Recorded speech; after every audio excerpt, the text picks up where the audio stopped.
Hello, I'm Chris Flisher, and welcome to Turning of the Wheel, an intelligent, lively discussion on astrology, art, and adventure. Timing is everything, and as the great wheel turns, we are best prepared when we are best informed. Join me as I explore the current planetary alignments and offer insights for coping with change.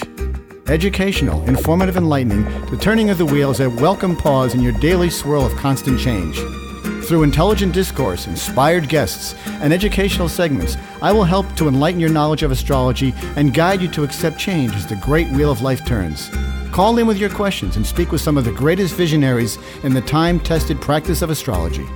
Turning of the Wheel, Astrology, Art, and Adventure with Chris Flisher, each week on Turning of the Wheel podcast.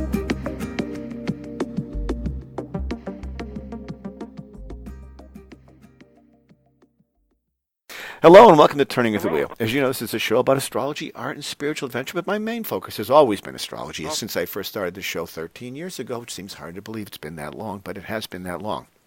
I used to be on regular terrestrial radio, but it got to be too expensive, and people were calling in just wanting a free reading, so I started ixnayed that one, and I'm going now with just the podcast routine, which I've been on for 4 or 5 years now. And the podcasts are nice because they give me a chance to talk to people who I've met over the years about astrology and topics that are important to everybody. Got a great guest coming on. We're going to be talking today about chart rulerships.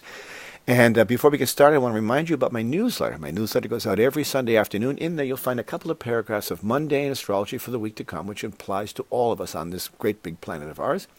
And then I break it out in the individual signs below. I always encourage you to read your sun sign for astrology and your rising sign. Put those two together, make a little sandwich out of it, and that's your astrology for the week to come. And I have remarkable results with it, so I know it's working.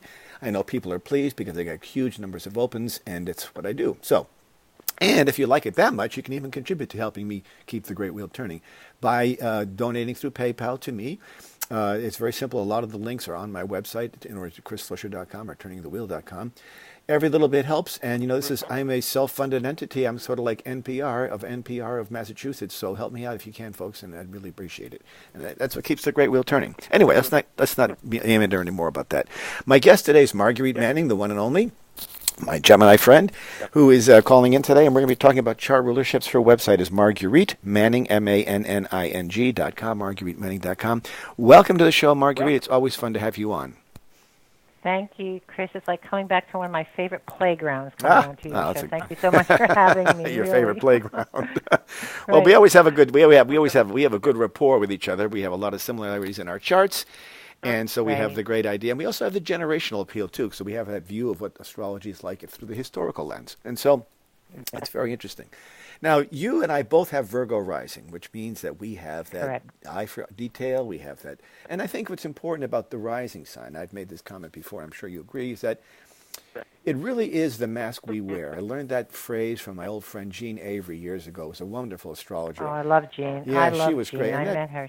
She was the one. I did a lot of stuff with her, and I really enjoyed her. She had a Cancer. She was a Cancer, and I have a Cancer moon, and I have a Virgo rising. We got along like She asked me to guess. When I first met her, she said, "Can you guess my rising?" And I guessed Cancer because she had that moon face. Yes, she sure does. That's what gets me back to the point, was that the mask we wear. So you and I probably come across as Virgos to many people who meet us because we have that sense of order and detail and sort of fussiness that comes along with all the Virgos. And we also like to serve people. We're more inclined to be of service.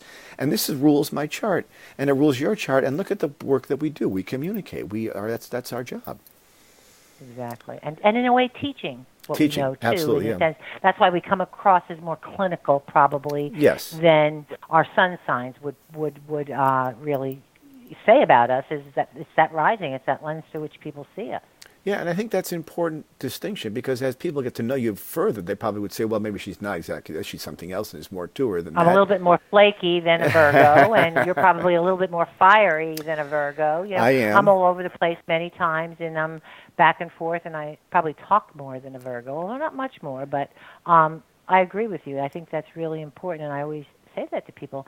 When you're doing traditional astrology, that is the lens through which they project all their energies. Any soul projects themselves to the outside world through the ruler of their first house. And I think that's an important thing because I think once you know that, I mean, I have seen so many, I mean, in the years of me practicing astrology, I've seen a lot of clients who have had successful relationships linking their rising sign to the sun or the moon of another person. So there's that wonderful synergy. And I imagine that you probably have quite a few friends who are Virgos. I certainly do because I've got that Virgo I rising. do. And they recognize that, and there's a natural chemistry that evolves from that.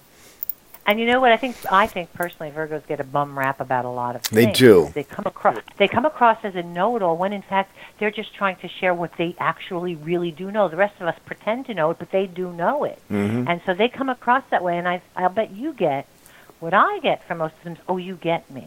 And I feel like, I am you, buddy. It's not just that I get you, but many times I am you. But I think they really feel that because that's another trait of a Virgo is to feel as if you're not getting the credit you deserve, because quite frankly, they don't.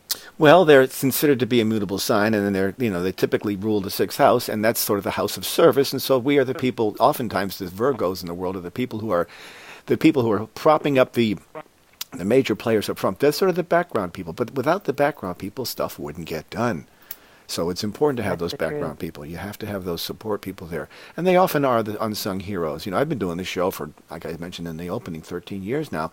And I rarely hear back from people. I just sort of plod along doing my thing. And people I know enjoy it because I see them downloading it and I get the numbers that are there. But I rarely hear from people. And that's interesting, I think, just because... You have a very, very popular show. In fact, when my first book was published by Llewellyn, I believe, Chris, and this is back in 2007, you were the only astrology show on the air. I think I was, at that time. Mm-hmm. I remember contacting you at that time, and it was a great show. I remember. Yeah, that. I remember that very well. That's how far back we go. That's right. That was on Contact Talk Radio. Exactly. But and then I think that's the Aries in me. There's the Aries in me starting the first show and going off and running around with it. And then there's a lot of people who followed along since then. There's quite a few astrology podcasts now. People got the idea and said, "Hey, I can do that too." And so they have, which I think is fine. I'm not a competitive astrologer. I'm a supportive team player. I think if just you're like me, a high tide floats all boats, and yes. I think that's the way I feel. The more people interested in astrology, the more we get to know and we get to study and we get to learn as well as astrologers. Right. My main purpose in all this was to try to get it out there and help people understand it better. Those who didn't understand, there's a lot of novices out there that don't understand it. So listening to my show on a weekly basis, they pick up a lot of information because I'm talking to some of the world's greatest astrologers, such as yourself. So it's a wonderful learning tool, and I love being able to do that. And it's really been a sort of I guess it's a passion of mine forever to do this. So I've always been happy. And your passion, what is your passion? As a karmic astrologer, my passion is finding the soul's past in the birth chart. What's your passion when you first look at the chart and you're looking at that house ruler, that first house ruler? Well, I don't always look at that first. I often look at the moon, to be honest, because I have a Cancer moon, so I'm drawn to the moon in people's charts oftentimes. And I just do, it's hard. I mean, I think that every time I look at a chart, I bring something different to it, and my eyes just sort of bounce around the chart and find things. But the karmic astrology, I think, is incredibly important because it brings to light, and this is an interesting story. I'm not trying to be morbid or maudlin when I say this, but I think it's important. My youngest son, I think he's okay with me talking about this, my youngest son has Pluto on his ascendant at 22 degrees Scorpio. Okay? Now, that's a very, very powerful placement. 22 degrees Scorpio conjunct Pluto in his 12th house. And that same 22 degrees of his Pluto is the same degree of his late mother's sun, which was 22 degrees Scorpio. Now, how precise can you get with astrology other than that? I mean, that just lays it out. He lost her in a previous life. There's no doubt about it. In my mind, I don't even know his chart. With that in the 12th, the way it was, he lost his mother in a previous life. He lost his mother in this life. Okay, well, and sometimes the patterns repeat themselves so that we can... Right, and that may be it's a horrible thing. Yes. But that's very what's the sign on his 12th? Is it also Scorpio? Yes. Okay, yeah. It was a very drastic separation for him in a previous life, and to have the ruler of the 12th in the 12th, I truly believe that child was in some way confined from the rest of his family, either given up for adoption or put in an orphanage. And to this day, just for that alone, that soul is connected to what family, you, brothers and sisters, whatever family he has in this lifetime, he has made it his soul's mission never to be separated from them again. Interesting. Yeah, that would make perfect sense to me because it gives you that ability to sort of right what was But that's wrong. interesting that you can see that as an astrologer, and as an astrologer to know where his mother's son was and where that. I did the same thing with my children and my family. I gleaned such insight into my children. Mm-hmm. I always tell astrologers, don't look at their chart before they're 5. You'll do nothing but weep, because it just seems like such heavy stuff. And then when they get to be 5 or 6, you say, you know what? I should have seen that coming. It's in their chart, Mm-hmm. But that's always the way it is. The soul, I truly believe that this is a working, that we were born under these, it's birth energies we were born under. Yeah. But it's actually an agenda our soul was being born into. Yeah. Karma is a fairly controversial subject in the general vernacular of the world, I think, because some people believe in it very strongly, some people don't believe in it.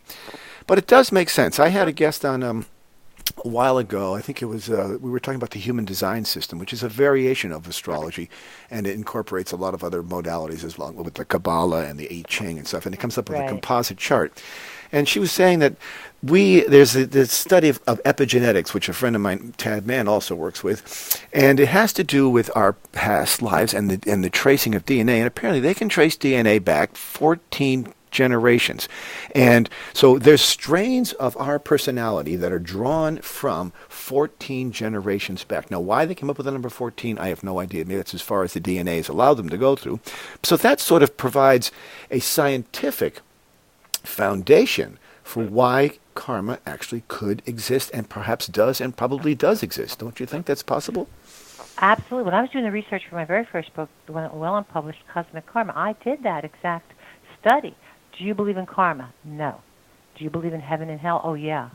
Mm-hmm. There's no difference. If you believe that life is the soul after this physical existence, I got news for you. You believe in karma. You believe that the soul, our entity, exists after this physical realm. Really? Whether you believe it's out at Dude Ranch in Arizona or over at Denny's in Cincinnati, if you believe that there's a part of you that goes on after this physical existence, that's karma. Mm-hmm. And Edgar Cayce said that all that it was, and according to Buddhism from way back, it's what we truly believe on a scientific level, that for every action there's an opposite and equal reaction.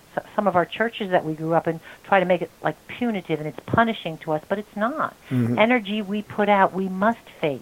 Simply it's what keeps the universe divine, not because we're being punished, but because we're being asked to meet it from the other side and work with it and move beyond it and learn from what we did, what we put out. Right. We think of it as punitive, but it's not. Yeah. Do you think that it's a continuous cycle of karma, so it just keeps going and going and going and going, or do you think we reach some point? Yes, I think the ultimate goal for our souls, and the story that I heard best that I thought was absolutely wonderful when I was down at the Edgar Cayce Institute, when he was talking about, and all the different books I read there that, originally, and this also brings it back to a scientific level, explains the missing link in man for me, was that, when we were all souls and at one with God, the Almighty, the universal mind, whatever you want to call that, omnipresent abundance, pool of abundance, power, and knowledge that we all came from, when we were all at one with them, when our souls were all at one with them, and we were flying and flitting all over the universe, we came across this planet, this physical planet Earth. We would zoom around it and we'd be curious, we'd go down on it, and we'd go into the animals, and we'd experience what it was like for them to eat, or we'd go into these animals that were down here and experience what it was like for them to have sex. And then, like a bunch of teenagers in very sophomoric behavior, we'd go in and eat till the animal got sick and then leave, and the animal was there getting sick. Or eat till the animal, go in and have sex with the animal, had 12 babies to care for, and then we'd leave. And then this correlates also with the story of Adam and Eve on a different level. The omnipresent, abundant, universal mind said, no. You go into the physical realm, you stay to see what your actions on the other side. You must take responsibility for those. Mm-hmm. And we're like, okay, all right. So, and then all of a sudden, that's why every single life, whatever we put out, we must come back in another life to receive it on the other end. And then it made sense to me from a purely scientific level. Isn't it funny that they can only go back to a certain... They don't know at what point man, the animal on this planet at the time, developed a conscience. Yeah. Started to develop thinking and a conscience and being a thinking human being. I'm truly convinced it was at that moment in time when we were forced to start staying in the physical body that was down here on this planet. And Edgar Cayce claims that the earth is only one of the many existences the soul must experience. Like on Venus, it's all about love. We can't see it because it's not physical. Neptune, it's all about creativity and divine oneness. On Jupiter, it's all about knowledge. So on Mercury, it's mental. Of course, we say we don't see anything on Mercury in this physical existence with the limitations of our mental capabilities here. Well, of course, we wouldn't. But he is under the impression that we come back in every life with only the knowledge of this life, because if we remembered everything from our last life, we would be too distracted. My belief is knowing what many times many people in this incarnation are so clairvoyant or so intuitive, and they'll have certain memories, and then they develop those into fears when in fact they're memories from a previous life. So it's really, when you know where you've come from, it's easy to determine where you must go, which way is forward, which way is up. But there are strains. This is where the personality of the individual rises in the chart, is that they come through with a certain set of aspects and talents and attributes and liabilities that are hung over from the generation before. And you think about it, it does make sense in some ways, because we are always in a state of evolution. Each generation that comes forward is smarter than the one that came before. Each generation that comes forward, like you have grandchildren, they were born with certain qualities. They already know the whole screen thing and how to deal with phones. That's second nature to them.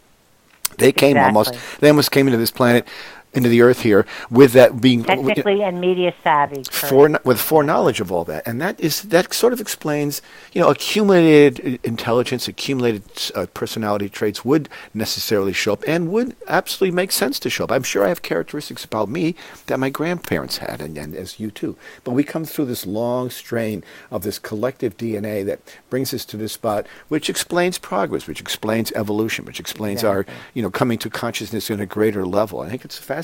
But the idea of karma in itself is a fascinating one, because we always talk about the idea, it's going to get you one of these. If you don't, if you cut that person off on the highway, you're going to get cut off. Like in a punitive way, right? Like it's punishing. Exactly. I mean, right? we all do things that are impulsive. We all react to things at times in our lives, and we do make mistakes. We are human. And sometimes we can be forgiven for those, and sometimes we can't. It's the difference to cutting off someone in the highway versus, shooting somebody or whatever. That's a major difference there. You're not ending one's life. You're just being impulsive at the time.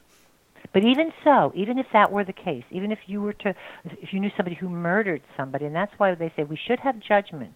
We have to judge, but we don't condemn, because there but for the grace of God go I. How do we know that wasn't us in a previous life? Right. And that's the thing. We have to have judgment because we have to know what's our own moral compass, right from wrong. But we don't condemn in the sense of, that person, in the sense for yourself and your family and what you want to teach, that's what you must judge, and that's what you must pass on. But I think the idea that all of us, in fact, there were many schools of thought on a lot of different things with karma, that we're all going to come around through every single, and that's why the universe has an abundance of time. It's not just every single sun sign, but every single planet sign to experience Mars in Aries, Mars in Taurus, Mars in Gemini, the planet of energy, action, and desire. What is it?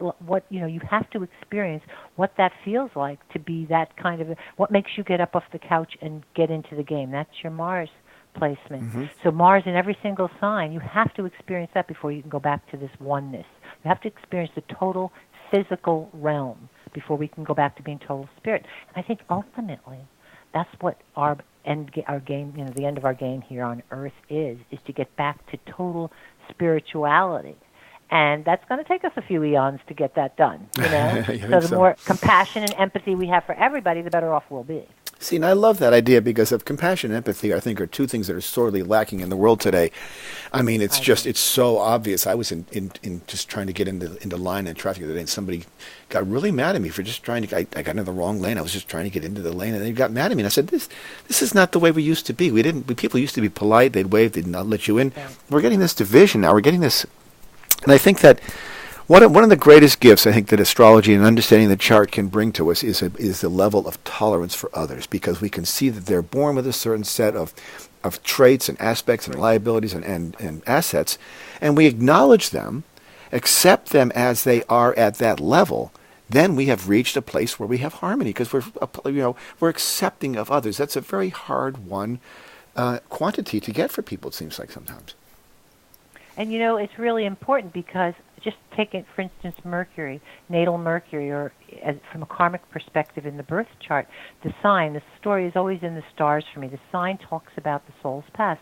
So the Mercury sign tells me how that soul in its previous existence learned to learned to communicate. So while each one of my children have a different Mercury sign, they all have to follow the same rules. They all have to live by the same mom, but learning how to communicate with them and get the message across was vital to me, understanding their Mercury sign. Like a Mercury in Gemini says they came from a very fractured early learning environment in their last lifetime, in the sense that they learned to skim the surface of everything and get it all quick. They were around a lot of really smart people, and they had to do it really quickly. So they're not deep surface people. You have one soundbite to get across. Right. If you want to get their interest. So knowing this about every single sign placement is really, I'm sure it's been with you and your children and grandchildren, very helpful. Oh my gosh, not changing who they are, but relating to them.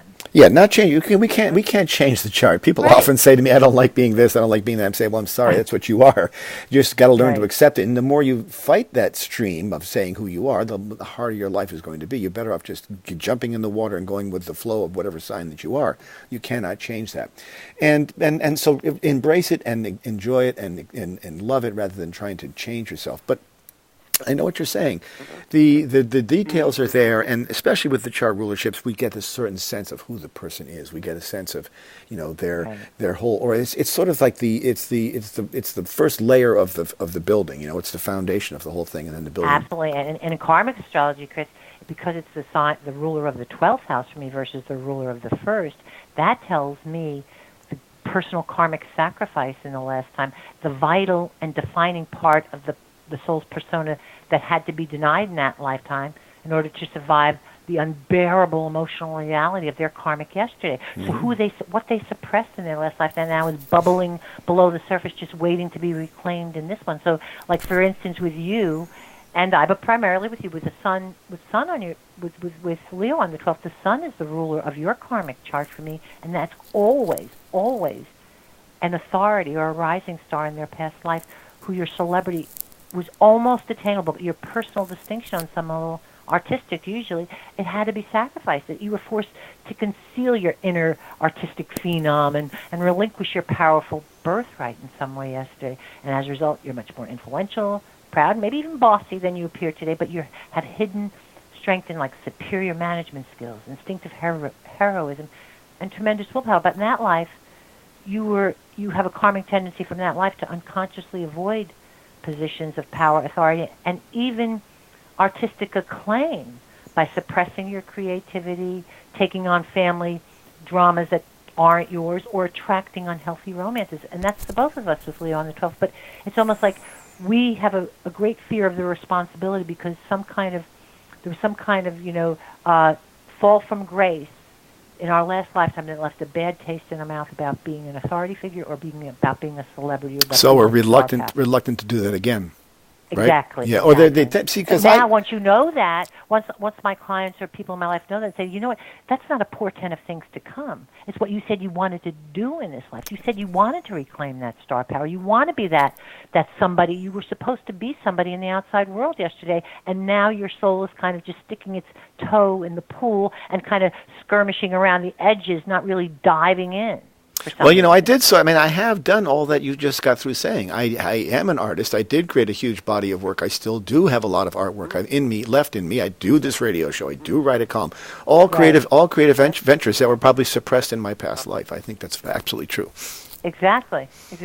And would you say, and I don't know about you, but it does happen with me, would you say when you're on the brink of anything that seems to be something that you're passionate about, again, Leo on the 12th, and that you really want to do or really feels like something that you're good at or you want to do, something happens in my family where I feel like, no, my first role is this. Yes. It happens to me. Yes. Well, now, see, that's only good for so long as an excuse. I know. And, most artists... it's finally, at this age, it's dawning on me, I know. And most artists are... And because Leo will never get rid of their responsibility to their family. Mm-hmm. That will always come first, and as a result... That's what happened in the last life. We put that first, and as a result, we took the fall for someone else. And artists artists are notoriously procrastinators because they say, well, I'll get to it tomorrow, I'll get to it tomorrow, I'll get to it tomorrow. And that forces them out of their creative zone. But once they're in the creative zone, they're quite happy with that. But that procrastination... I've seen your artwork. You are an incredible artist. And I really think that the astrology, I think you're an incredible astrologer, but I often thought that I find it very fascinating with you that you managed to combine the two with these beautiful wheels. I mean, like birth charts. For me, they were there at a very early age. I remember seeing them at a very early age. So it really does make sense that would be where I'd go. But there is a certain reluctance there. If it isn't a reluctance consciously, subconsciously on my part, it happens on a daily basis. Because I was left with 3 kids to raise, so there's my distraction. That's why I couldn't do it. I couldn't go out in the barn and draw because I got 3 kids to raise. Now that they're all up and out there and married and settled in, I am finally seeing the window open again where I can get to do that again. And that really is what I'm supposed to do. I do believe that. I do believe that I'm supposed to do that. I agree. I agree, and I really believe that the artiste in you is the true passion. And we tend to do this too sometimes, and I'm guilty of it when it's an artist or something, and mine is more probably writing. Yours is real art.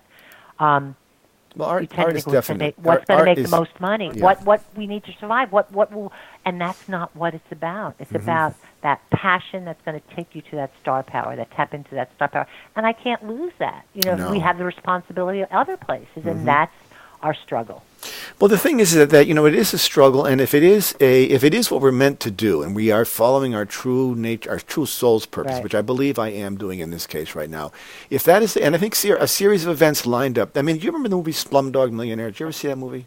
Oh, I love that movie. You know how all those events lined up in his life to bring him to just that point. That, to me, is the perfect description of astrology. It's a series of stories happen through your life that bring you to a point of time where there's a crescendo moment where all of a sudden, aha happens, and this wonderful thing happens. And I think that we do that based on a series of circumstances in our life. We may not see the logic of the circumstances at the time, but if that event had not happened, we would not have gone a certain direction. Just like that boy in that movie I just mentioned. If events had not happened to him in a certain place and time, he wouldn't have known the answer, but he did know the answer. And that's the remarkable thing about it. And that's why he won the show. Everybody was amazed that he won it. But exactly. It is written, is what the thing is. It is written. And it's very true, because I think that many times we're getting our signals, we're getting our signs from the universe, but we're very egotistical beings on this planet, and many times we're very distracted. So, I always call it the universal 2x4. We get a Neptune nudge, or we get a Pluto push, nothing. And then finally, when the universe just whacks us across the head, we're like, where were the signs? And we weren't paying attention. We're saying, when the universe is directing us in one way, we're saying, no, I'm going to break that window down. Forget that door is open over. I want to go through that window. And many times the door is what we've chosen for this lifetime, and it's the easier, more beneficial route for us. Right. But we seem to blueprint and think we know what's best for us. And I think one of the key indicators that you are, perhaps, if people are wondering if they're on the right path or not, they may be working at Walmart, they may be sitting at a desk and as an accountant, they're wondering, is this what I'm supposed to do all my life, or am I supposed to be somebody else? I think the one way of validating if you're on the right path or not is to pay very close attention to synchronistic events. When synchronistic events happen that are so profound and so jaw-dropping that you cannot ignore them, lining up a sequence of events that were totally disconnected, and all of a sudden they're there in front of your eyes to see the support some way, I believe those are markers that say, yes, you're on the right path. And I've had many of those in my life, which is why I keep moving forward with this, despite how hard it is sometimes. But I also think you hit the criteria that I always stress in my readings. And people, my clients will come to me, or people will come to me, and they'll say, I say, what do you want? And they say, I want to be happy. I say, no, you don't. Happiness is an emotion. Well, happiness is an emotion that can't be sustained 24/7. It's like regret. It's like disappointment. It's a temporary shot. It's right. It's one of the emotions that ebb and flow. What I think we're all trying to experience on this planet is joy. Joy is what you experience the day your children are born, the day your book is published, the day your art is put up on the wall, the day you refinish that old jalopy and send it out on the road. And even on the days when you want to throw the book, the baby, the jalopy, the artwork out the window, even on those days, the joy of having created them in the first place never wanes. Never wanes. So that's never. So even on the day, your rough days, when you're doing astrology or you're doing art, you're still joyful. And that's how you know you're on the right path. If whatever even if it's, I've met custodians who were so joyful about what they were doing. Oh, I know. And they know that. So it has nothing to do with the work. It has to do with what it evokes within. And what it evokes within. I remember there used to be a guy on the Massachusetts Turnpike that used to collect tolls. This was 25 years ago before the electronic stuff. And this guy, he was as happy as could be. Everybody wanted to go through his toll booth because he had a bright smile on his face. He's waving and having a great time. And here he is sitting in a toll booth, probably one of the most boring jobs in the world. But he was loving it. He was absolutely loving it. So that's the truth. So that's the barometer for me. Does this bring you joy? If it is, then you are on the right path. And I'll say to people, okay, what is the thing that you're doing every day? What is the thing that you're doing that you would have to be called 3 times for dinner? Oh, I know. And they said, well, it's this, it's writing poetry. I said, you know what? Don't quit your day job, but start doing that on the weekends. Look for other people that are doing that too. Get involved in it. Like, in other words, it's almost like, you can't win the lottery if you don't buy the ticket. That's if you're not involved in that arena, you are never going to experience that joy. No, you're totally right about that. We're going to take a quick break here, Marguerite. We're talking today with Marguerite Manning. She's a wonderful astrologer, and I encourage you to check out her website. It's MargueriteManning.com, one long string of words. We'll be back in about 2 minutes, and I encourage you to check out our website in the meantime, and we'll be back after the break. Okay, welcome back to Turning of the Wheel. My guest today is Marguerite Manning. Her website is MargueriteManning.com, one long string of words, 2 N's in the last name. And we're talking today about a number of things. So, because we love to meander, we have similar chart patterns in each of our lives, so we sort of bounce off each other very well, which is always why I love having her back on the show. But we were talking about the idea of karma. We're talking about chart rulerships. We're talking about all these significant pointers that are in the chart that are really key indicators to our true purpose. Oftentimes people, I know this is true for you, Margaret, people come to us when things are not going right.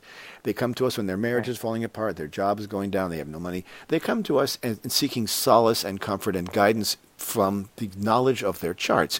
And if they take our advice and take our sort of knowledge of what we can tell them about astrology, they may find that they are actually on the right path, or they may find a new way to get there. I often have clients who I make suggestions to that they did not come on asking for that. I just say, it's sort of one of these, intuitive things that comes to me when I'm doing a chart.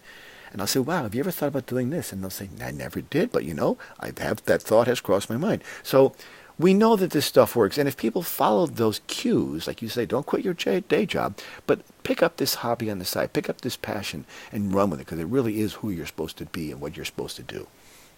And like you, I've had clients call me a year later and say, you know what, because they're in that arena, or in that venue, guess what? I met somebody who asked me if I wanted to do this part-time. And then all of a sudden, they're being swept along with the universal tide into the area of life they said they wanted to be. Mm-hmm. And I'm sure you've seen it many times, too, when you've made those suggestions. People call you back and say, you'll never believe it. And we say, oh, yeah, we would believe it because that's your DNA. Oh, it's fascinating. This is one of the most fascinating things about being an astrologer. I had a guy come on who contacted me and did a reading for him, and he was a lawyer. Okay? So you wouldn't think a lawyer is thinking about astrology because they're so into the whole, the basic rules of law. But anyway, he was a lawyer not by choice. He was a lawyer by family obligation. So he felt as if he had to carry on the family business. His father was a lawyer.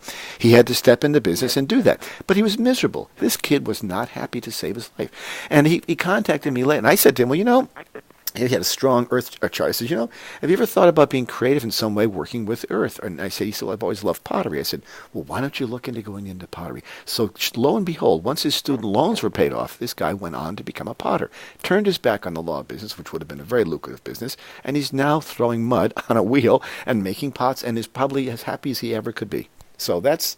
And you and I both have a very good friend who was a lawyer and is now an astrologer. I know we do. It just shows you, many times we go in to a profession believing this is what we are supposed to do, but it's not what we want to do. It's not what will bring us the joy that we signed up for. No. I always say we signed up for it in this lifetime. That's why we're being drawn to it. Mm-hmm.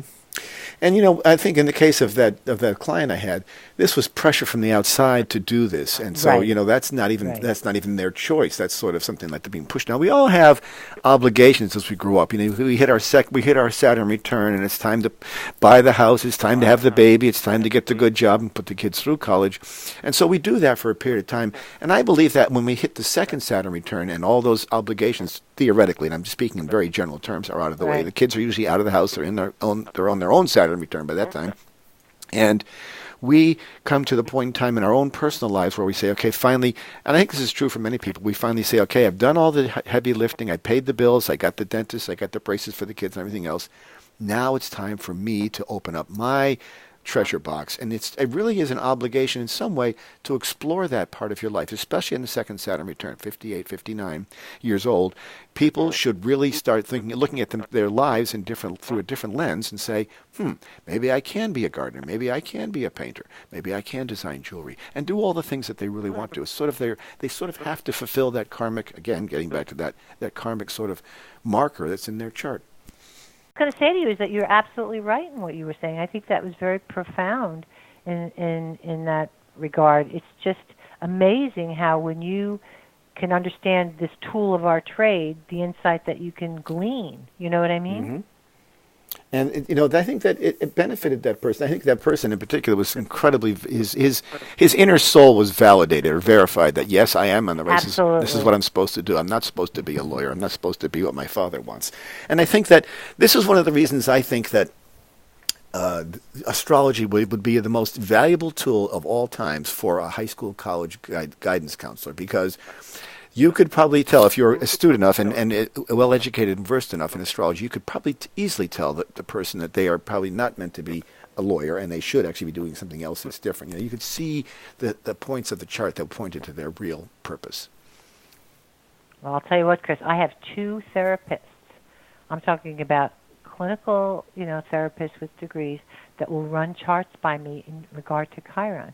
Because Chiron, for me, karmically speaking, is where the wound of the most impact occurred in your previous life. Yep. The one that that's hidden that you can't get beyond. Mm-hmm. And I think that the scientific community is finally coming around to the fact that this isn't an occultist science we practice, and it's very, very, like, you wouldn't say that, you take a sample of someone's blood and you put it under a microscope and we get the DNA. It's all about potential. It's the same here. There's nothing written in stone that, okay, we look at some of the charts, we say you're going to have an accident next Tuesday. It doesn't work that way. Of course not. We talk about the potential of the energies in the chart, and we all still have the free will. We were all still giving the free will whether to live up to that potential, to sit on the sidelines, or to get distracted. Mm-hmm. So I think that you and I are lucky enough that in our lifetime we're starting to see a lot more credibility come back to this science. Oh, I agree. And I think the word that you use, that I use all the time, is potential. I think that's the most valuable thing of all, because I notice this, and I think it's more it's potential as well as tendencies. And the reason I stress this is because I had the unique experience of having a wonderful laboratory in my own family of having twins. So if you're an astrologer and you have twins, what could be better than to study two people side by side? Now, they're 6 minutes apart, so they're ascendant. It differs by 2 degrees, actually. One's 21 and one's 23 degrees Sagittarius. But it gives me the opportunity to see, now here's 2 people who theoretically are born in reasonably near time, 6 minutes apart, and they're going to go through life. And what I see in that, they have some distinct similarities, yes, but how they are manifested is determined by their own free will as well as circumstances that they chose to embrace at that time. So there are similarities, distinct similarities that are there, absolutely. I can even hear them laugh sometimes and tell who's laughing and who's not laughing from a distance. And I can just tell, I used to be able to tell who was sneezing and coughing when they were younger, just by the tone of their voice. But they have these similarities, yes, but they can diverse and they can go separate directions because of their nature of their own free will and experiential data that they've acquired over their lifetimes. So it's fascinating to watch that. But potential is there. That's absolutely true. And every one of my children, I have 3 of them, they all have a different moon sign. And so they all view me in a very different light. I'm not a different person, but they all see me as very different. My son has this moon in Taurus, so he sees me as this beautiful, hands-on, loving woman that I'm not. And my other daughter has a moon in Aries, and she sees me as, being very, very brave and pioneering, probably a bit self-centered, which, again, I'm not. And then I have another daughter with a moon in Sagittarius who sees me being, very generous and very knowledgeable, but too darn preachy for her, which again I'm not. But, so, from my perspective, that's the lens. That's the lens they look at. Yeah. Exactly. But that's their experience of me, and that's what people don't get. This is how this soul is experiencing the people around them. And for me, there's a reason for that. They each came to me for those very same attributes because that's what in their last life of nurturing was missing. Again, it's always in the stars, the sign. So if you come in with this moon sign, that's what you want, what you're picking a parent that has those things, because that's what you didn't get in your last lifetime in the way of nurturing. Yeah. And so it's very interesting. So I always put out a disclaimer with my children and say, okay, I know the first 2 years on a shrink's couch are going to be just on me, so I can be the kind of mother I need to be. It's very liberating once you understand astrology. It sure is. It sure is. It's funny that when you mentioned that you had two clinical therapists have come to you, I'd say that if I looked over the course of my career as an astrologer, if I had to pick one trade within that array of people who come to me that is most predominant, I would have to say that it was a psychologist. People who are already well versed in psychology, who know how to read themselves, or at least how to read others, would still come to me for astrological advice. And I found it to be, I've got other people in my chart in my life, but if I had to pick one trade or occupation that stuck out. That's not surprising, and that's the similarity. With Leo on the 12th, you're an authority to those souls about the unconscious. You always will. The unconscious, the past, the soul. You will always be recognized on a spiritual level by other souls as an authority figure. Wherever Leo is in your chart, that's where you were supposed to be an authority in your last lifetime, and it never happened. Interesting. It does make sense. I mean, and Pluto you pay a lot of credence to, even though... Now, let me ask you this, because I had this conversation with someone the other day. When we were born, Pluto existed, but for people who were born prior to the discovery of Pluto, I firmly believe that the presence of Pluto as an archetype is still there. Do you believe that to be the case, or do you think that it has to be? I do, and let me tell you why I agree with you. When I was back, before I published Cosmic Karma, I was back at the Edgar Cayce Institute. I was actually in the chapel and reading many of his writings, which were typed by his wife at the time. They were sold like 1930, 1920s, and to see how he was mentioning astrology and the stars, and he wasn't. He was a very religious man, so when he would wake up from these channeling Ra, he could not believe some of the things he was saying. But prior to 1930, and he would talk about giving each body a reading, and say, I have the body, and they were asking him for clinical readings on certain souls. And he was always talking about this. He would be talking about Venus or talking about different, and he would be talking about Septius. Nobody knew what he was talking about. After 1930, he started referring to Pluto. Oh. That's the name we gave. Septius was the seventh planet from the Earth. He was calling it in Latin. He was calling it seven in Latin.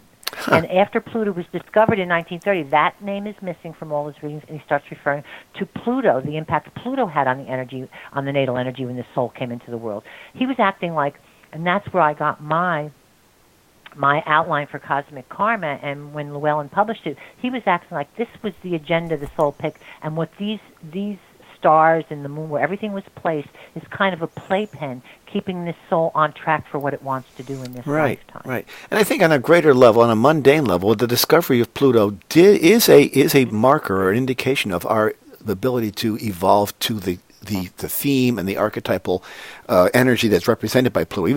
Even like Abraham Lincoln didn't know where it was, obviously in 1865, but he had Pluto in him, and I think that he had Pluto somewhere, right? We as a collective group just had not discovered it yet. We hadn't know how to define it yet. Exactly. So it wasn't in our conscious level. That doesn't mean it didn't exist in our makeup. And there's so many things we don't even know why we have an appendix.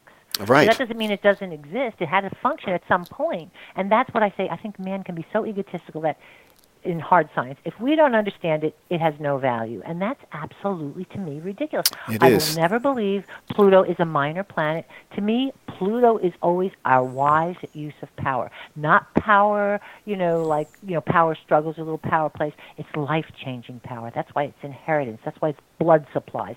That's why it's about war. It's life-changing power. Things that can actually change our life around, and how well and how wisely we use that kind of power in this lifetime, and where it lies in our own lives. Wherever Pluto is in the chart for me is where you have the ability to change the lives of others, and they have the ability to be changed by you. Yeah, and then you look at the presence of Pluto on a generational basis. Like you and I both have, Pluto in Leo. On a generational basis, that would also speak to the collective quality of all those Plutos and Leos together and how they all manifest. And you look at our generation. We are a generation that did shake up the tree a little bit. When you think back to the 60s.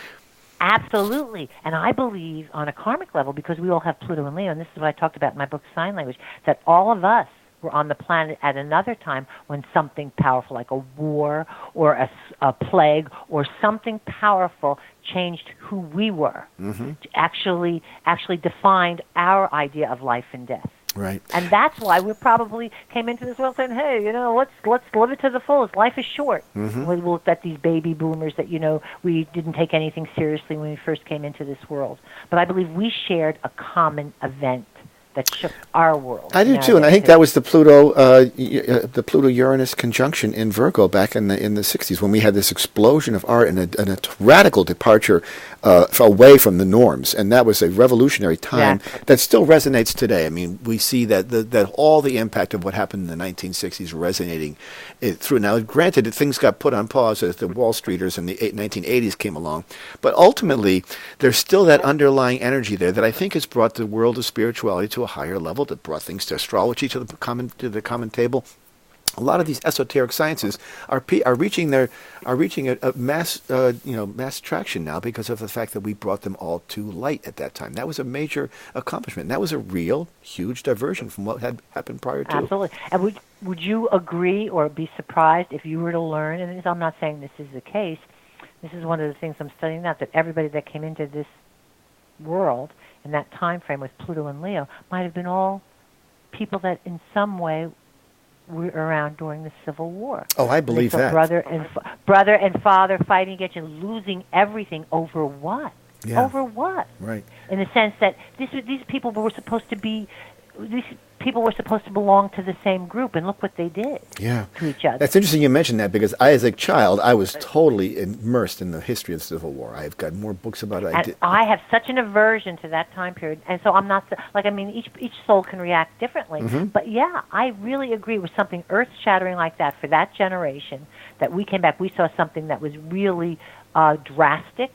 It was life-changing, and it was something that marked our souls forever. Yeah, as a generation, it's there, and I think that as a generation, correct? Yeah, and I think that the pace of history is so slow and so laborious and so tiresome, tedious sometimes. And the universe has so much time, and a lot more than we do. No kidding, it's just not fair. Right. The decades are stacked, but I think that the progress is so slow, but you don't really see the greater arc of history until the time has passed. But we do look back, and we will look back at this. Well, we won't, but our grandchildren will look back at this time and say, "Wow, something did go down there that happened as a result of this." And there's a chain of events, very slow-moving chain of events, but that is where they will find the knowledge of what we learned and what we brought to the universe, and what we brought to the earth, at least. As a generation. And I think it's important to recognize that in our children and grandchildren. And you don't drum astrology into your children. I'll say to my little granddaughter, who's a Gemini, my first, and she'll say, can I have another one of this? I said, of course, because that's how I felt. I said, of course you can. Your twin needs one. And she's very happy with that idea. The fact that, and that's what I say about the Sun in Gemini, that in a previous life they learned to be two different people to their audience. That's the only way they were able to survive. Yeah. So they really do feel like there's another part of them. They're not just pretending. They feel that there's another part of them that isn't getting what it needs at that moment. It's a dualistic, and I think they represent, astrology to me is a dualistic modality. I think it always is about that, and no matter where you have the aspects in the chart they can be a positive aspect, they can be a negative aspect, but it's how it's manifested. Exactly. People who are born with difficult charts, who have a lot of, Sun's opposing Saturn or whatever, can go on to accomplish quite a bit, because there's that inner drive that's there. There's that push, that desire to solve these problems. It's so true, Chris. And I think you have with Leo on your 12th, you are intuitive too, because that's the home of the soul's home. It's the psyche. That's the part of the chart that most, I think, therapists are dealing with when they sit you down on their couch. They're dealing with that soul that's the 11th chart, 11th house. Yeah, Interesting. And I really believe that. So I'm convinced that you're intuitive, and I think a lot of astrologers are intuitive in the sense that they're doing the math, but they're also seeing the the big picture. Well, you have to have both. It doesn't just come with the math, Yeah, it's a science and an art. I think, and the real beauty comes with the intuitiveness of the art, that where you sort of get this impression that comes through. And I always, when I do a reading, I always populate my readings with lots of stories. I call them vignettes. I say, this may not apply to you, but I want you to tease out the general message of what this little story is about. Because astrology, every aspect, every connection that we see in our chart, there is a story that you can be made behind that. And we are a composite of these stories. And these stories, I think, are reflective, as you've mentioned, of our past. And they just are recurring in an effort to sort of have them be more, make us pay more attention to them. So I like your idea that you mentioned. Your idea you mentioned that we go through all of the signs in order for us to manifest and to feel what it was like to have each planet and each sign all the way around the chart. That's a very fascinating idea. And I believe that it's a sign like our sun is in now. That's the course we aced in our last lifetime. So that you have a karmic degree in Aries or a karmic degree in Gemini, but that doesn't mean that you aren't still faced with some of those challenges, but that's why it's like falling off a log to be that person. You don't have to put any energy into it. But what is the house is where we promised in this lifetime to apply those past experiences.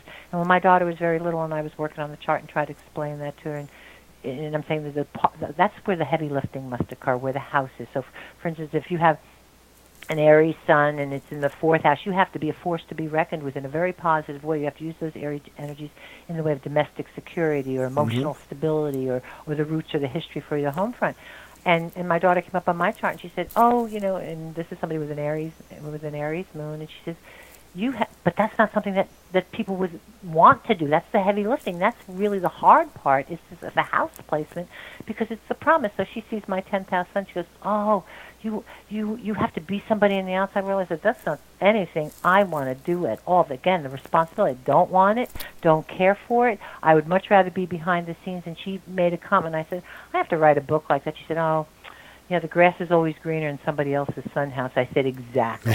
You look at your sun house, that's the hard part for you. But everybody's looking and saying, oh, I wish I had that one, because that's not difficult for them. Right. The houses are the difficult parts for us. That's where we promised. Well, I think that all evolution comes with a cost, and I think that nothing worth having ever comes easily, so that the challenges that we face in our chart are there. They're character builders. They're character steps. They're sort of the building blocks that create our evolution. And then that's just how it's got to be. And I think popular society or popular culture tends to try to avoid that by glossing it over with escapism and trying to hide behind a veil of clothing or makeup or whatever, and it's a distraction is all at best. At real purposes, it lies deeper in the chart. But it is fascinating to see that. I think that difficult aspects that I have in my chart are there for me.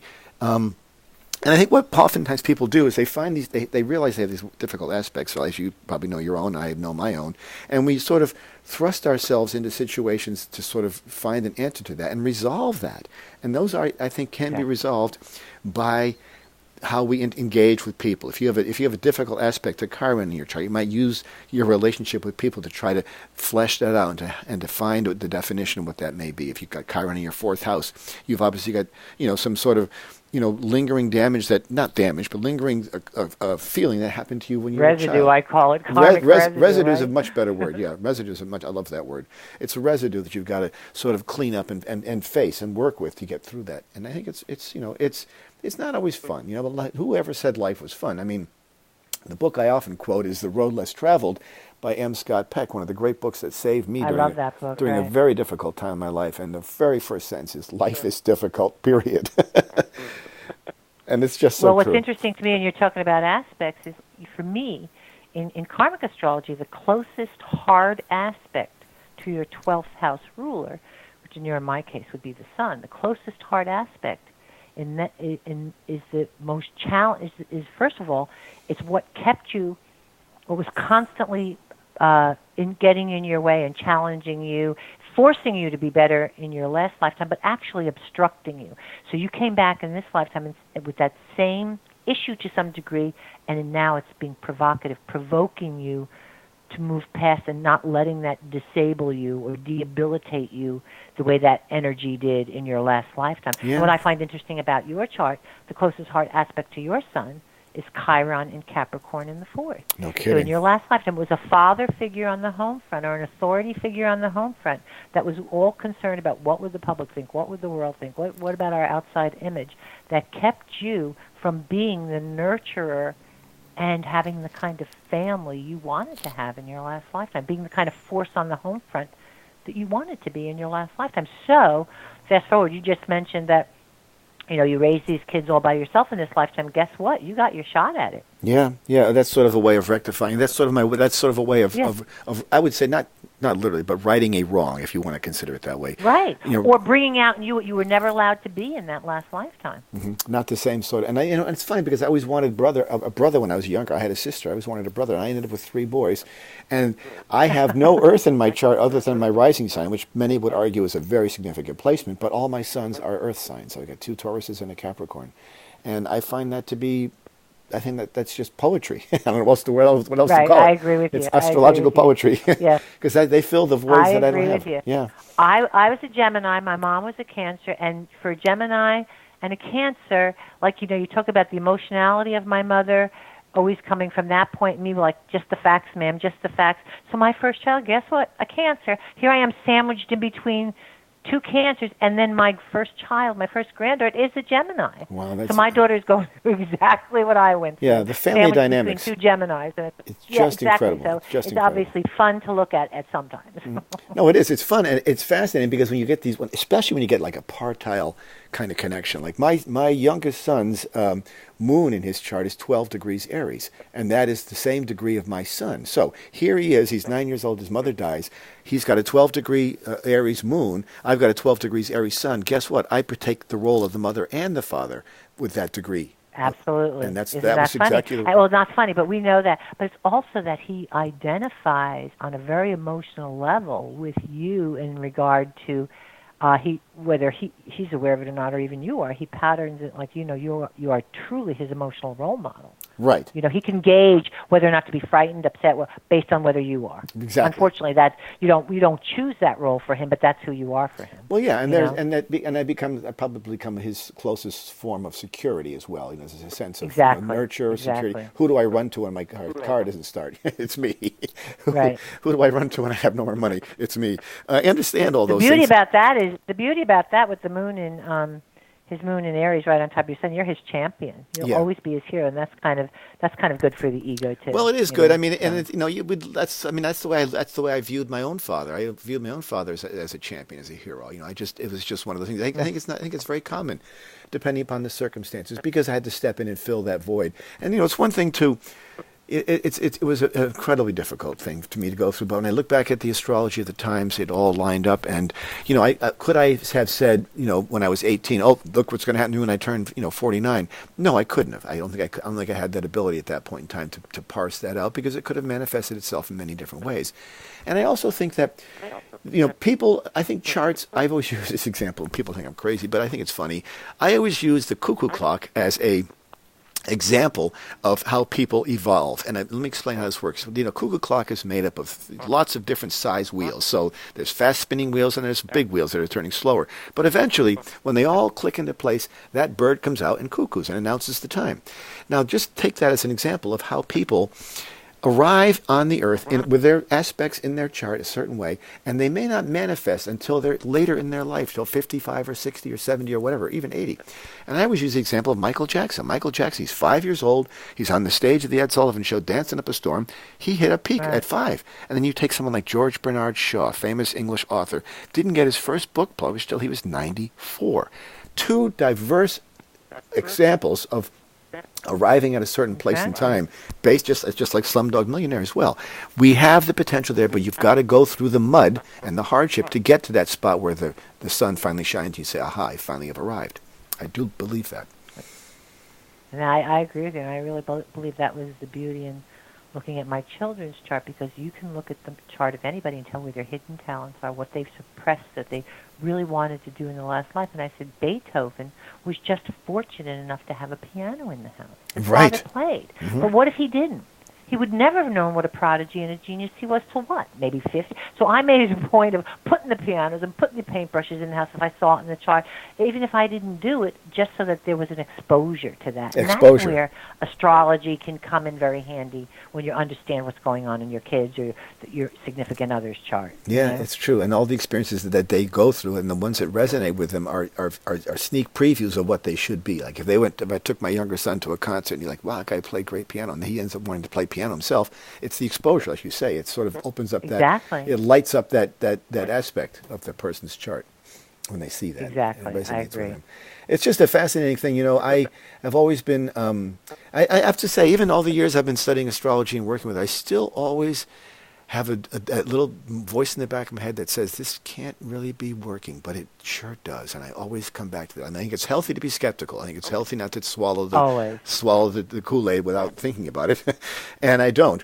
I think it's healthy to have that. I think it's a healthy attitude to be always pushing the envelope to see, how is this working? How is this working? And then when you see it come to light, you see the accuracy, you see the precision of the charts and the families, like you mentioned. It's like, wow, it's incredible. And I am in awe of scientists that have that. Hard scientists that have that outlook. This one man, his scientist, Walter Crittenden, he wrote the book The Lost Star. I was on his radio show a long time ago, and he was a hard scientist. He was talking about the precession of the equinox and how it related to the Aries, the time of Aries related to the Roman Empire. And then he said to me, and I didn't want to be on the show at first because I just thought, well, maybe they want to hang in astrology because astrology wasn't.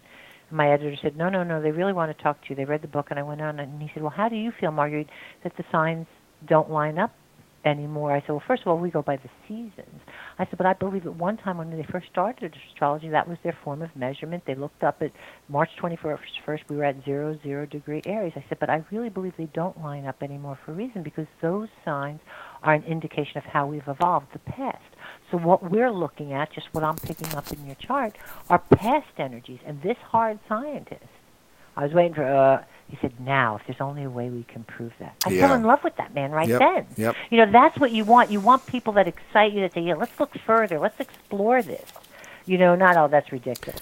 And that's always where astrology sometimes falls down, because we can't prove it. We can't prove it, but we can there's no greater proof for me than back when I was on the air, and I took calls from all across the country. I remember one day I had 6 calls from every corner of the United States. I was amazed by it.